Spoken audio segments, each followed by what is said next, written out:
Emperor Bohld'or. Now then, Velanj, Gaston, Lola. Our situation deteriorates by the moment. I assume you three must have some means of remedying this? Please allow us to handle this, Your Majesty. Princess Laeticia is ultimately the heart of Osirius. Take control of her, and all this can change. Besides, our ride will be coming soon. Lola, why the hesitation? We do not have the luxury of choice here. How did it come to this? Gah, you mean we gotta fight them too? Lola! Your Highness! If you harbor any doubts, there is always the option to talk this through. Fighting is not the only solution. Says the one that came charging in with a flying weapon. Lola! Lola! I know. Must we fight? We must. We're also going to need that special Duma if we are to enact the Emperor's vision. Special Duma? Is there something different about this one? There are two areas in where I differ from other survey model Duma. First, I am designed to function autonomously, and I am thus severed from the network with other Duma. I have the capacity to act according to my own judgments. This mention of other Duma interests me, but what is the other difference? I am also a combat model. All of the abilities I have provided to you in battle thus far are not found in other Duma. These abilities have value as research.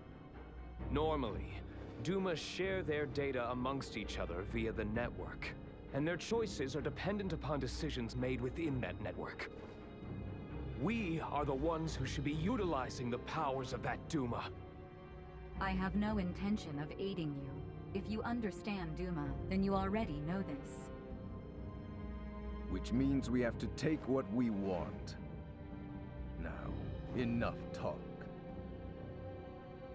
Prepare yourselves.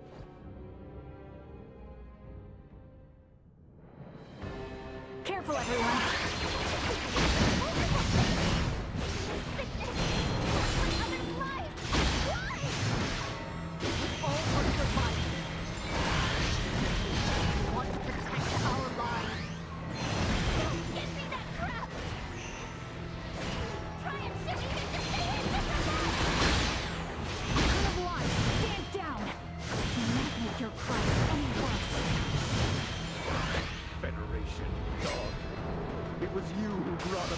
Situation.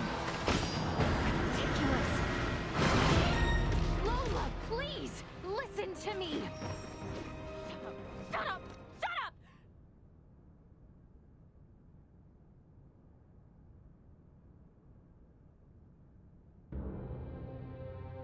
So, this is where it ends.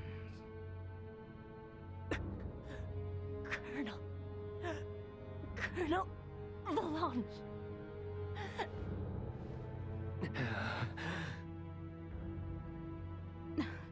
Please, surrender. Any further violence will serve no purpose.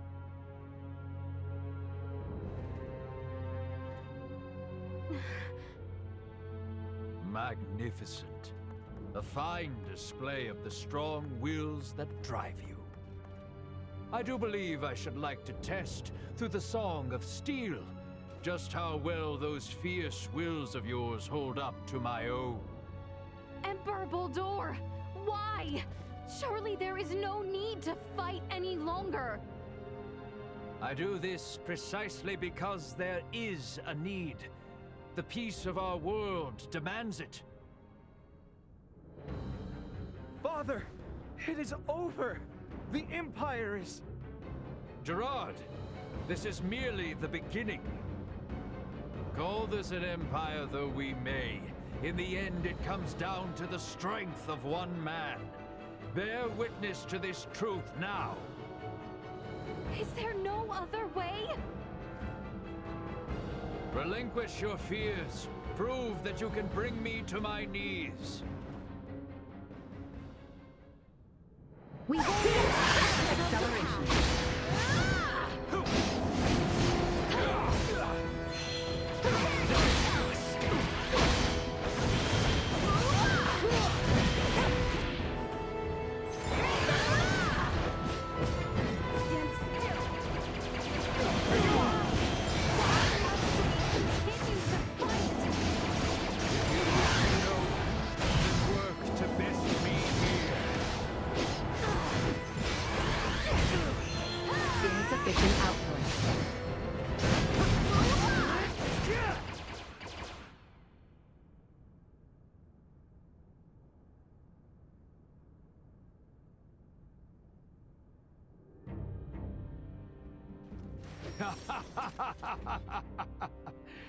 Well done, Princess.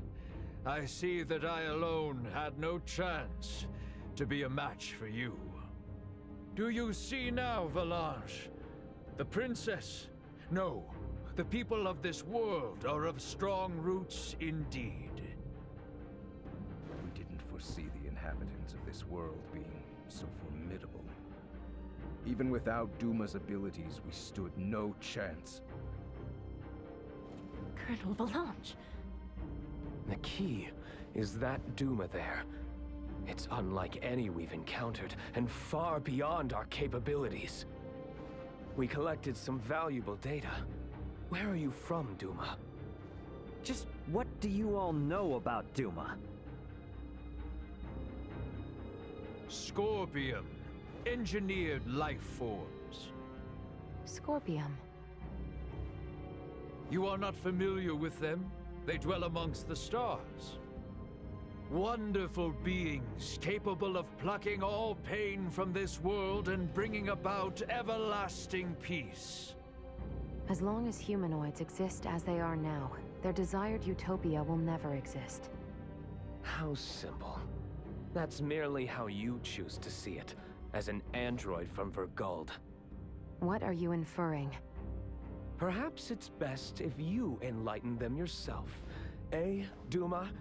Tell them your purpose and identity. Correct. Scorpium is an integration of artificial and organic life. The name refers to our cybernetic collective, which exists to seek out further evolution as a novel life form. I am a probe, created to survey and assess the suitability of organic candidates for integration. An integration of artificial and organic life? Is that possible? Compensating the failings of flesh within organic matter? Such a lure is not unusual. I presume this Scorpium simply works on a much grander scale. Like Elena, it sounds as if their goal is to force evolution's hand through technology. Incorrect. Our primary purpose for integrating cybernetic and organic life is a congruence that draws upon the strengths of both sides to the fullest. We do not seek evolution that extends along a course biased toward one side or the other. So you aren't just cyborgs then? No, the reverse, in fact. It is not so much making an organic base more cybernetic, but Scorpium is rather making certain aspects of a cybernetic base more organic. Affirmative. The observations of the Arnold Robotics android are astute, as expected. Wait, what? The base is cybernetic? The end morphological faculties may appear as such. However, it is also conscious as a life form. In other words, major philosophical differences emerge when the concepts that form the basis of self-awareness are derived from either organic or cybernetic. These present some drastic differences in outlook. I see. Your sense of self-consciousness as an artificial being has been of interest to me. Since Duma, or rather Scorpium, achieved such a state, they must now be seeking to further evolve themselves by integrating with humanoids. Wait, hold up. I am completely lost here. These are some pretty tough concepts you're tossing around. So how is it that the Emperor is so familiar with this stuff that throws us spacemen for a loop? Marielle, an unidentified vessel is approaching the Aster sector at high speed. ETA to the system is 36 hours. What? Our escort, no doubt. Velanj, Gaston. Yes. Colonel? Gaston? What is this? Lola, thank you for all of your hard work. It was due to your efforts that we obtained such a marvelous specimen as the Emperor here. We are truly grateful. What are you saying, Gaston? Do you mean to say you're going back to Scorpium? Oh, come now, Lola. Surely you knew this from the beginning. Now, the Colonel and I must be going. We have to do our part to protect the Emperor.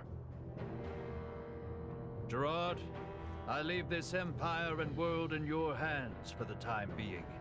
Forge peace with Princess Laeticia. And wait patiently for the inevitable return of your lord. Father! Wait! You think you can escape? Please. I wouldn't try if I didn't think it possible. What in... Marielle calling the Akizuki. Send me the trace coordinates of the two who just vanished. I'm sorry, but they've completely disappeared from sensors.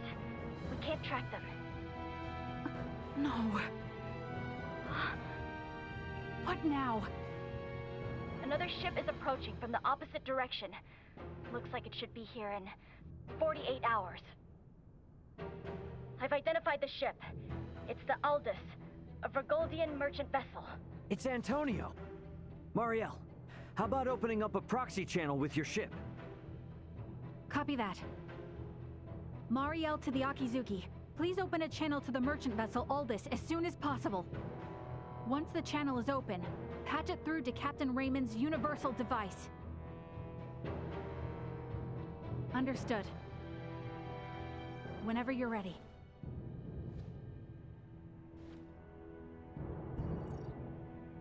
This is Antonio Lawrence, captain of the Vergoldian vessel, the Aldous. Who am I?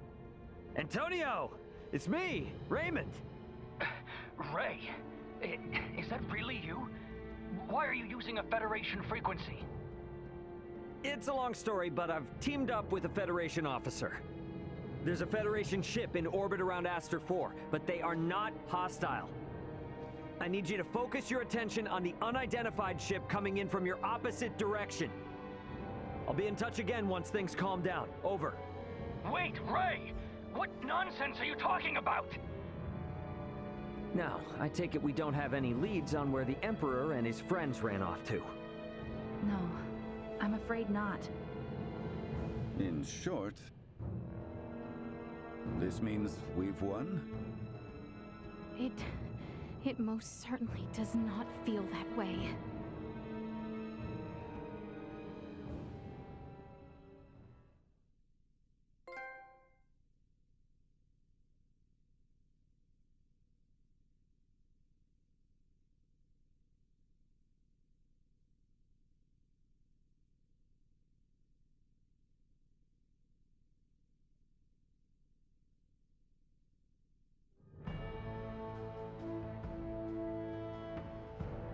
Antonio's imminent arrival means our time together with Ray and his crew now draws to an end.